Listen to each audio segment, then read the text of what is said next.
টানা আন্দোলন আর প্রবল দাবির মুখে অবশেষে নতি স্বীকার করলেন ভারতের কেন্দ্রীয় শিক্ষামন্ত্রী ধর্মেন্দ্র প্রধান। প্রধানমন্ত্রী নরেন্দ্র মোদীর কাছে পাঠিয়ে দিয়েছেন তার পদত্যাগপত্র।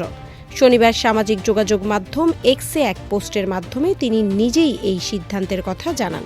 নয়াদিল্লির যন্তর মন্তরে গত এক মাসেরও বেশি সময় ধরে চলা ছাত্র আন্দোলনের মূল দাবি ছিল শিক্ষামন্ত্রীর অপসারণ।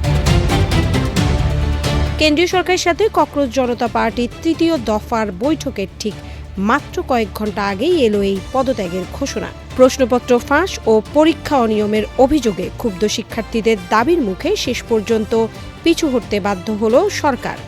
শারমি সুলতানা, নিউজ ডেস্ক, দৈনিক ইনকিলাব।